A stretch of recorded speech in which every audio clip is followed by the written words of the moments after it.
우리 오늘 말씀 읽고 시작하도록 하겠습니다. 오늘 우리가 함께 읽을 하나님의 말씀은 역대상 16장 4절 말씀입니다. 역대상 16장 4절 말씀 우리 한 목소리로 합독하도록 하겠습니다. 시작. 또 레위 사람을 세워 여호와의 궤 앞에서 섬기며 이스라엘 하나님 여호와를 칭송하고 감사하며 찬양하게 하였으니 아멘. 스포츠카 경주를 보면 여러 가지 장면들이 있겠지만 매 순간 빠지지 않고 반드시 등장하는 순간이 하나 있습니다. 어떤 순간이냐면 피트 스톱이라는 순서가 매번 등장해요.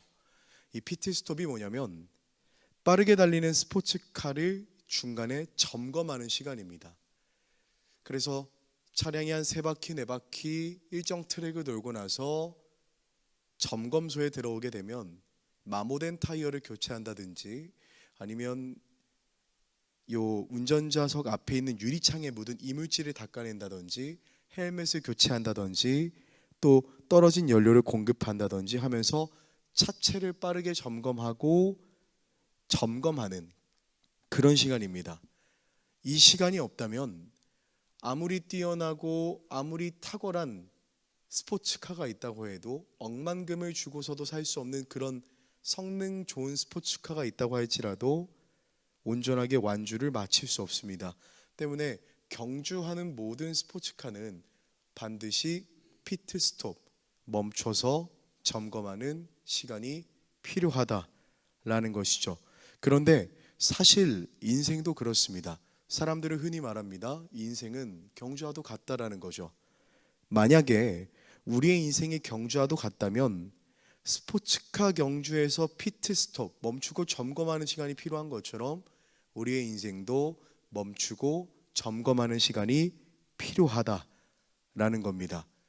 점검하고 멈추는 시간만큼 내 인생에서 뒤처지는 것 같고 내가 낙오되는 것처럼 느껴질 수는 있겠지만 도리어 인생을 점검하는 시간이 있어야 우리의 삶이 그리고 우리 자신이 바른 길로 걸어갈 수 있기 때문입니다.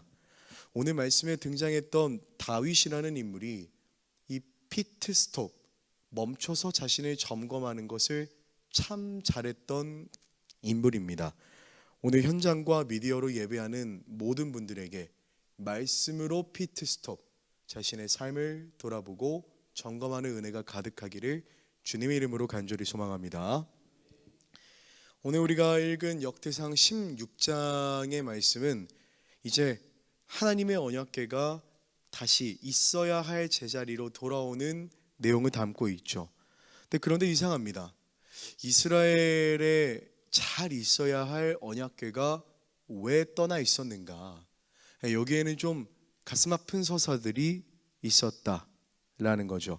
시간을 거슬러서 사무엘상 4장으로 올라가면 이스라엘과 블레셋이 전쟁하게 되는데 이때 첫 번째 전투에서 이스라엘이 패배하게 됩니다. 그러자 이스라엘 백성은 두 번째 전투에서 언약궤를 들고 나가죠. 아마 자신의 조상들이 과거 여리고성을 점령할 때 언약궤를 내세워서 여리고를 무너뜨렸던 그 기억이 떠올랐기 때문이었겠죠. 하지만 이들은 그들의 조상이 여리고를 무너뜨린 것과 같은 결말을 만나지 못합니다. 정말 쓰라린 패배를 맛보죠. 이 과정에서 제사장 엘리의 아들인 홈니와 비느하스도 죽고 설상가상으로 언약궤도 빼앗겨서 블레셋의 손으로 넘어가 버리게 됩니다. 자, 그렇게 언약궤의 험난한 여정이 시작됩니다. 이스라엘의 손을 떠나서 블레셋이 점령한 도시들을 전전긍긍하게 되죠. 그런데 블레셋의 손을 타기엔 어림도 없다는 듯 언약궤가 가는 곳마다 큰 재앙이 발생하고 많은 사람들이 죽어나갑니다. 그래서 결국 블레셋인들은 두려워하면서 이 언약궤를 다시 수레에 실어서 이스라엘로 돌려보내기를 선택하는 거죠. 이후 언약궤는 벳세메스를 거쳐서 기럇 여아림으로 옮겨지게 되고 그곳에서 약 70년 정도를 머무르다가 오랜 시간이 흐른 뒤 다윗이 다시 그 언약궤를 예루살렘으로 옮기려고 하지만 안타깝게도 준비 부족으로 웃사의 죽음을 경험하게 됩니다.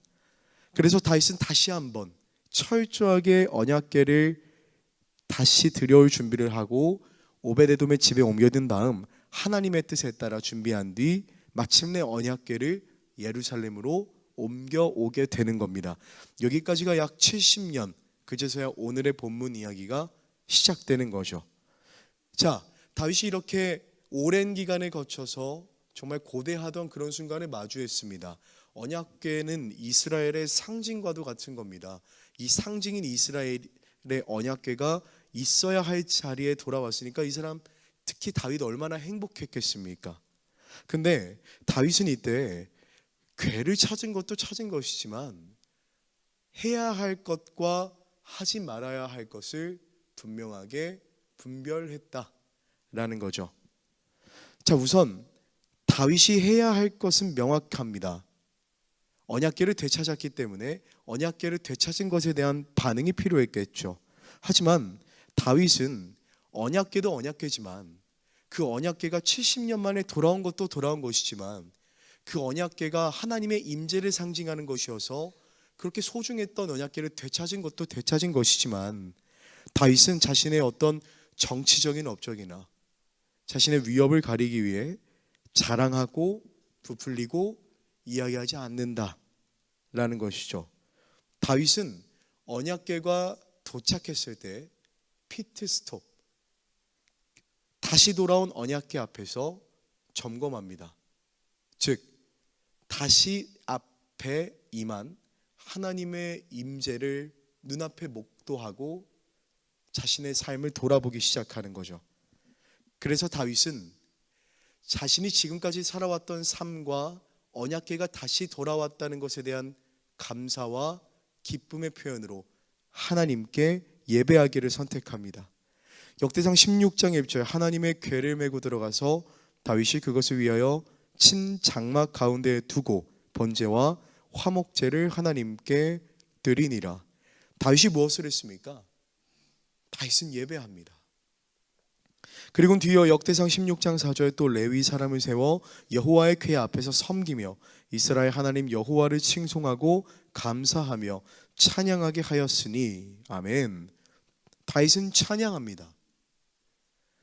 하지 말아야 할 것은 자랑이었고 해야 할 것은 찬양과 예배였습니다. 다윗은 알고 있었던 겁니다. 눈앞에 만져지는 언약궤가 지금 내 삶에 다시 돌아온 것이 중요한 것이 아니라 만질 수는 없으나 우리의 인생을 다스리시고 우리의 인생에서 가장 중요한 하나님의 임재가 다시금 임한 것이 중요한 것임을 깨달았다는 겁니다. 그래서 예배합니다. 그래서 찬양합니다.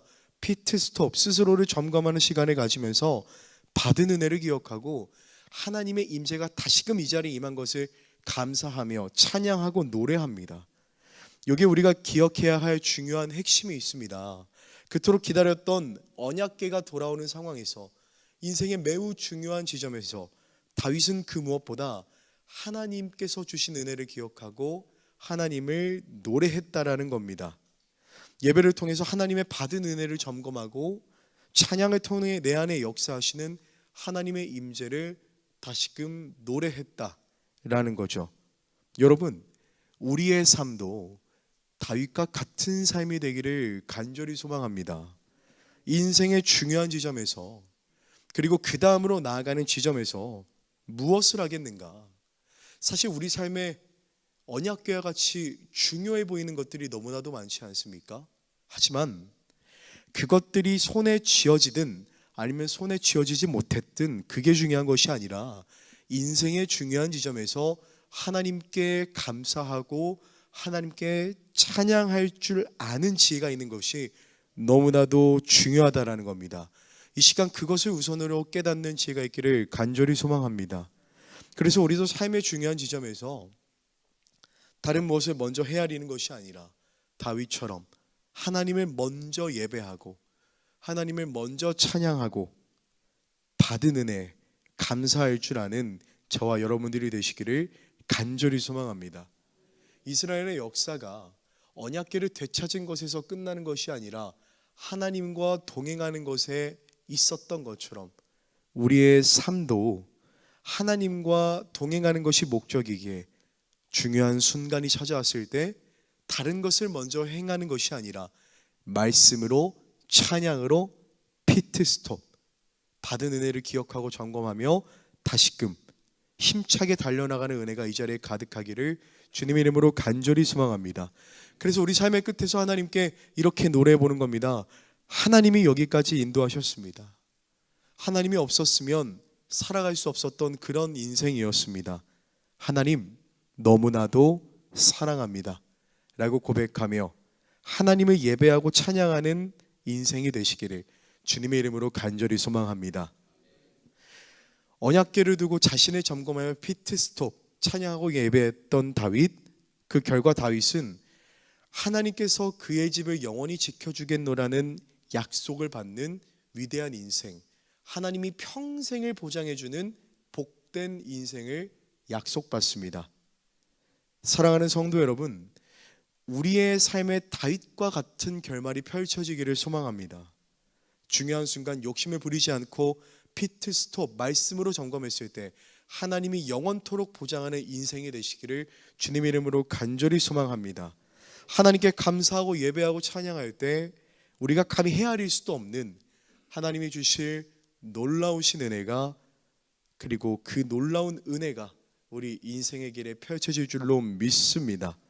그래서 언제나 하나님께서 이루신 놀라운 축복과 복된 미래가 펼쳐지는 인생이 되시기를 주님의 이름으로 간절히 소망합니다.